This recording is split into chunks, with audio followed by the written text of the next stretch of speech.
안녕하세요, 여러분. সম্পূর্ণ마 नमस्ते. सुनिता केसी युट्युब에 오신 것을 환영합니다. सुनिता केसीको युट्युब च्यानलमा आउनुहुने हजुरहरूलाई स्वागत छ। 저는 सुनिता 선생님입니다. म चाहिँ सुनिता टिचर हो। 오늘도 함께 한국어를 배워봅시다. आज पनि सँगै कोरियन भाषा सिकौँ। 오늘 에피소드를 시작하기 전에 좋아요 버튼을 눌러주시고 구독도 부탁드립니다. आजको एपिसोड सुरु गर्नुभन्दा पहिला लाइक बटनलाई दबाइदिनुहोस् र सब्सक्राइब गर्नु पनि अनुरोध गर्दछु। 여러분 주말은 어떻게 보내셨습니까? हजुरहरूले सप्ताह कसरी बिताउनु भयो? 주말이요?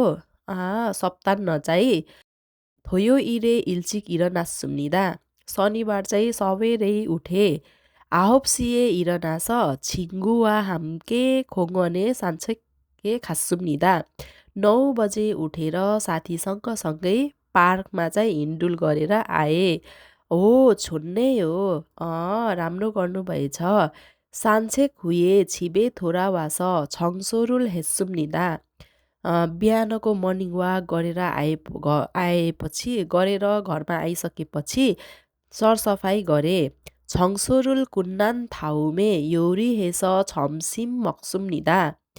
सरसफाइ सकाइसकेपछि खाना बनाएर चाहिँ लन्च गरे। 점심 भनेको दिउँसोको खाना है। 토요일에 친구랑 시장도 갔다 왔습니다. 토요일मा चाहिँ शनिबारमा चाहिँ साथीसँगै बजार पनि गएर आए। 일요일에는 공부도 하고 푹 쉬었습니다. आइतबारमा चाहिँ अध्ययन पनि गरेर एकदम आनन्दले आराम पनि गरे।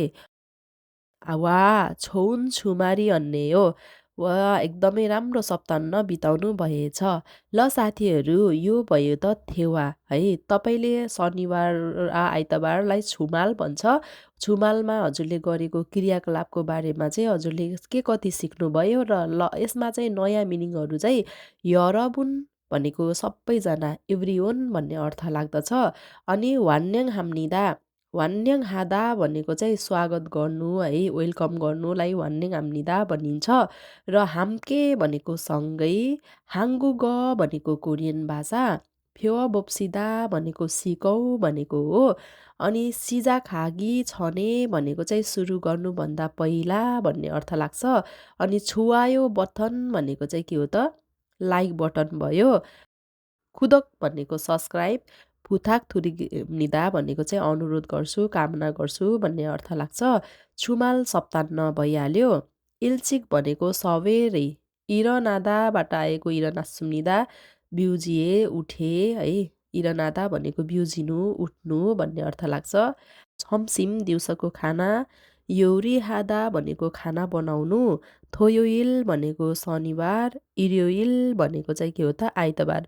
토요일 र 일요일 शनिबार र आइतबार चाहिँ कोरियामा बिदाको दिन हुने भएर यसलाई छुमाल भनेर भनिन्छ।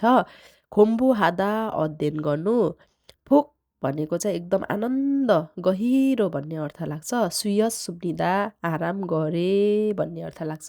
ल यरबुन तपाईँहरूले आज चाहिँ के कति याद गर्नुभयो? फेरि हामी नयाँ भिडियोमा फेरि धेरै कुराहरू सिक्नेछौँ। 여러분 나중에 또 봅시다.